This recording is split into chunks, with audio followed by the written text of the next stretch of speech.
పుట్టిన బిడ్డ ప్రయోజకుడైనప్పుడు ఆ తల్లిదండ్రులకు కలిగే ఆనందం వర్ణించడానికి భాష కూడా ఉండదు. మీరందరూ 90% నా అవగాహన మేరకు తండాలలో, గూడాలలో, మారుమూల పల్లెల్లో మధ్యతరగతి, దిగువ తరగతి తల్లిదండ్రులు కష్టపడి ప్రభుత్వ పాఠశాలలో చదివించి మీ చదువుల కోసం నిరంతరం శ్రమ చేసి, కొంతమంది తల్లిదండ్రులు కూలీ పని చేసి, ఉపాధి హామీ కూలీలుగా వాళ్ళు పనిచేసి రూపాయి కూడబెట్టి మిమ్మల్ని పీజీలు, పిహెచ్డీలు చదివించి కోచింగ్ సెంటర్లలో పోటీ పరీక్షలకు తయారవ్వడానికి ప్రతి పైసా కూడబెట్టి మిమ్మల్ని నగరానికి పంపించి ఈ పోటీ పరీక్షలకు మిమ్మల్ని ప్రిపేర్ చేయడం జరిగింది. తెలంగాణ ఉద్యమ నేపథ్యం మీకందరికీ తెలుసు.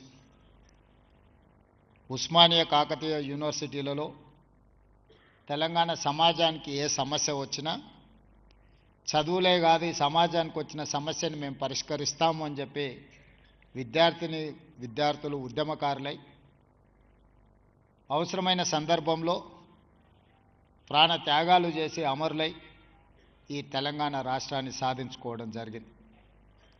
సాధించుకున్న రాష్ట్రంలో ప్రధానంగా ఉద్యోగ నియామకాల సమస్య పరిష్కారం అవుతుందని మీరు, మేము, మనమందరము రాష్ట్రం ఇచ్చిన శ్రీమతి సోనియా గాంధీ గారు భావించారు. కానీ 2014 నుంచి దాదాపుగా 2024 వరకు 10 సంవత్సరాలు 2 సార్లు ముఖ్యమంత్రిగా బాధ్యత చేపట్టిన వ్యక్తులు రాజకీయ ప్రయోజనాల కోసమో, కుటుంబ ప్రయోజనాల కోసమో, పార్టీ ప్రయోజనాల కోసమే ప్రయత్నం చేసిండ్రు తప్ప తెలంగాణ రాష్ట్రంలో ప్రభుత్వ శాఖలలో ఉన్న ఖాళీలను లెక్కించి ఆ ఖాళీలను భర్తీ చేసి నిరుద్యోగ యువకులకు ఉద్యోగ నియామక పత్రాలు ఇవ్వాలి అన్న ఆలోచన సంపూర్ణ స్థాయిలో చేయలేదు. వాళ్ళ ప్రాధాన్యత క్రమంలో కుటుంబం మొదటి ప్రాధాన్యత, పార్టీ రెండవ ప్రాధాన్యత, రాజకీయ అవసరాలు మూడవ ప్రాధాన్యతగా భావించిండ్రు తప్ప మొదటి ప్రాధాన్యతగా భావించాల్సిన తెలంగాణ నిరుద్యోగ సమస్యను ఏ రోజు కూడా పరిష్కరించాలని ఆలోచన చేయలేదు. అందుకే 10 సంవత్సరాలు ఓపిక పట్టిన ఈ తెలంగాణ యువత ఇక లాభం లేదు, మేం పూనుకొని మాకు ఉద్యోగాలు ఇవ్వాలి అని అడిగే పరిస్థితి నుంచి వాళ్ళ ఉద్యోగాలు తొలగిస్తే మా ఉద్యోగాలు మాకు వస్తాయని చెప్పి మీరందరూ రోడ్డు మీదకి వచ్చి 2023 నాడు మీరు డిసెంబర్లో తీసుకున్న నిర్ణయం ఇక ఉద్యోగాలు అడగం, ఉద్యోగాలు ఇస్తామని గద్దెనెక్కిన వాళ్ళ ఉద్యోగాలు తీస్తామని మీరందరూ నడుము బిగించండ్రు. కాబట్టి ఈనాడు ప్రజాప్రభుత్వం ఏర్పడ్డది. అందులో మేమందరం కూడా బాధ్యత తీసుకొని ఈరోజు ఈ వేదిక మీద మీ ఉద్యోగ నియామక పత్రాలు అందించడానికి పూర్తి స్థాయిలో కృషి చేస్తున్నాం. ఈనాడు మీకు అందరికీ తెలుసు, తెలంగాణ పబ్లిక్ సర్వీస్ కమిషన్లో జరిగిన దారుణమైన పరిస్థితులు 2011లో గ్రూప్ 1 ఉద్యోగ నియామకాల నోటిఫికేషన్ వస్తే 2019లో నియామకాలు జరిగినాయి. ఆ తర్వాత నోటిఫికేషన్ వస్తే 2025 వరకు 14 సంవత్సరాలు సుదీర్ఘమైన కాలం గ్రూప్ 1 నియామకాలను చేపట్టలేదు అనంటే ఉమ్మడి రాష్ట్రంలో కానీ ప్రత్యేక తెలంగాణ రాష్ట్రంలో 10 సంవత్సరాలు ఒక యువకుడి వయసు 22-23 సంవత్సరాల వయసులో గ్రూప్ 1 ఉద్యోగం కోసం, గ్రూప్ 2 ఉద్యోగం కోసం ప్రయత్నం మొదలు పెడితే 14 సంవత్సరాలు పరీక్షలు జరగక, ఉద్యోగం రాక, అమీర్పేట్లోనో, అశోక్ నగర్ చౌరస్తాలోనో, దిల్సుఖ్ నగర్ చౌరస్తాలోనో కోచింగ్ సెంటర్లు వెంబడి 14 సంవత్సరాలు తిరిగితే ఇంతకంటే దారుణం, ఘోరం ఎక్కడైనా ఉంటుందా? మీరు ఒక్కసారి ఆలోచన చేయండి. ఈనాడు ఏ ఒక్క నోటిఫికేషన్ ఇచ్చినా ఇప్పుడు చీఫ్ సెక్రటరీ రామకృష్ణారావు గారు ఒక మాట చెప్పారు.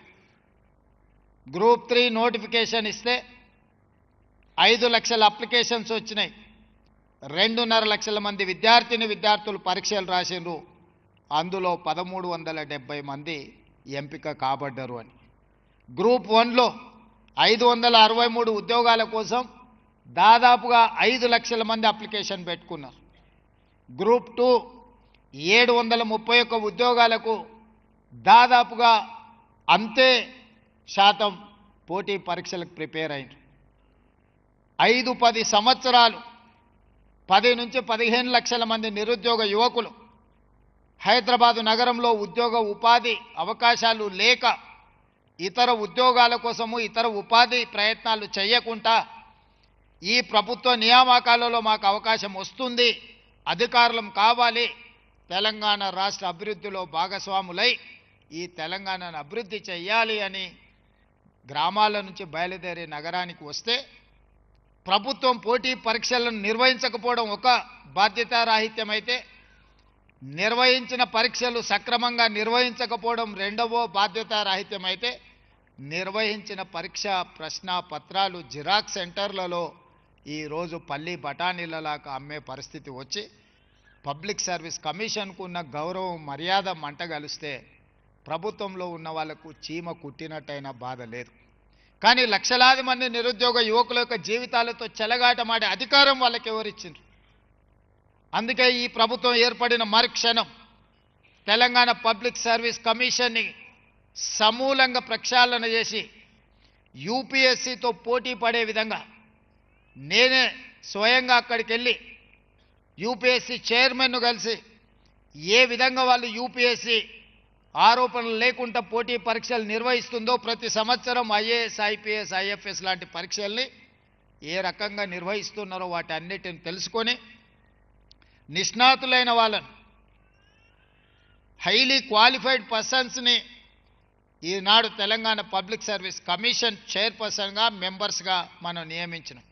గతంలో నియామకాలను ఒక్కసారి చూస్తే ఒక ఆర్ఎంపీ డాక్టర్, ఒక డెప్యూటీ ఎంఆర్ఓ, లేకపోతే ఒక రిటైర్డ్ టీచర్, ఇలాంటి వాళ్ళను పబ్లిక్ సర్వీస్ కమిషన్లో మెంబర్స్గా నియమించారు.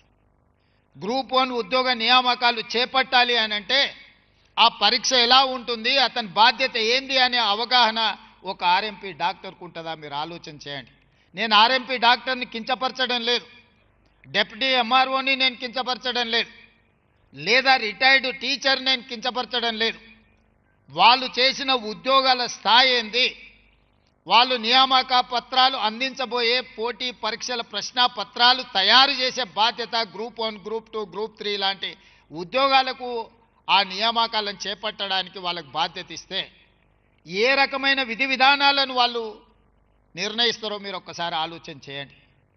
ఇంత నిర్లక్ష్యం తెలంగాణ నిరుద్యోగుల పట్ల ఆనాటి ప్రభుత్వం వ్యవహరించింది. అందుకే మీ పరీక్షలు నిర్వహించాలన్నా, మీ ఉద్యోగ నియామకాలు చేపట్టాలంటే మీకంటే అత్యధిక విద్యను అభ్యసించిన వాళ్ళు, మీకంటే ఎక్కువ అనుభవం ఉన్న వాళ్ళు, మీతో పాటు తెలంగాణ పట్ల చిత్తశుద్ధి ఉన్న వాళ్ళనే ఈరోజు పబ్లిక్ సర్వీస్ కమిషన్ చైర్పర్సన్స్గా మెంబర్స్గా నియమించి ఆ పరీక్షలను పూర్తి చేయడం జరిగింది. మీకు ఒక్క మాట చెప్పదలుచుకున్నా, డిఎస్సి మీరు ఎప్పుడైనా హిస్టరీని తీసుకోండి, నోటిఫికేషన్ నుంచి నియామకాలు 55 రోజుల్లో పూర్తి చేసి 11,000 మంది టీచర్లకు ఉద్యోగ నియామక పత్రాలు అందించినాం. ఇవన్నీ కూడా అది పోలీస్ డిపార్ట్మెంట్ రిక్రూట్మెంట్ కావచ్చు, మెడికల్ అండ్ హెల్త్ డిపార్ట్మెంట్ కావచ్చు, టీచర్ల నియామకం కావచ్చు, లేకపోతే గ్రూప్ 1 గ్రూప్ 2 గ్రూప్ 3 గ్రూప్ 4 ప్రభుత్వ ఉద్యోగ నియామకాలు కావచ్చు. ఒక బాధ్యతతోని ఒక యజ్ఞంలాగా భావించి ఎక్కడా తప్పులు జరగకుండా ఈ నియామక పత్రాలను అందించాలనే మేము కృషి చేస్తాం. గ్రూప్ 1 ఫలితాలు ఇచ్చి నియామకాలు అందించబోయే సమయంలో కోర్టుల ముందు వివాదాలు సృష్టించి ఎట్టి పరిస్థితుల్లో నియామక పత్రాలు అందనీయకూడదని కుట్రలు చేస్తే కూడా న్యాయస్థానం ముందు నిలబడి ప్రభుత్వం బలమైన వాదనను వినిపించి ఈరోజు దాదాపుగా 2 సంవత్సరాలలో మొదటి సంవత్సరంలోనే 60,000 ఉద్యోగ నియామక పత్రాలను అందించి దేశంలోనే ఒక గొప్ప ఘనత తెలంగాణ రాష్ట్రం సాధించింది. ఈ రోజుకు దాదాపుగా 70,000 ప్రభుత్వ ఉద్యోగ నియామక పత్రాలు ఈ 2 సంవత్సరాల్లో మనం అందించగలిగినాం. మేము లెక్కలు చెప్తే తప్పంటారని లేదా ఇచ్చిండ్రో ఇయ్యలేదని అనుమానాలు వ్యక్తం చేస్తారని 13 సార్లు ఉద్యోగ నియామక పత్రాలు అందిస్తే మేము ఎక్కడైతే బాధ్యత తీసుకున్నామో ఎల్బీ స్టేడియంలో కానీ లేకపోతే నెక్లెస్ రోడ్లో డాక్టర్ బాబాసాహెబ్ అంబేద్కర్ సాక్షిగా కానీ లేకపోతే శిల్పారామం సాక్షిగా కానీ లేకపోతే సాగునీటి పారుదల శాఖ ఆఫీసు కార్యాలయ కేంద్రంలో కానీ ఈ నియామక పత్రాలు బహిరంగంగా వాళ్ళ తల్లిదండ్రులను అందరిని ఆహ్వానించి ఒక పండుగలాగా ఈ కార్యక్రమాన్ని నిర్వహించినాం. మాకు ఒక బాధ్యత కావచ్చు, కానీ మీకు ఒక జీవితకాల విజయం ఇది.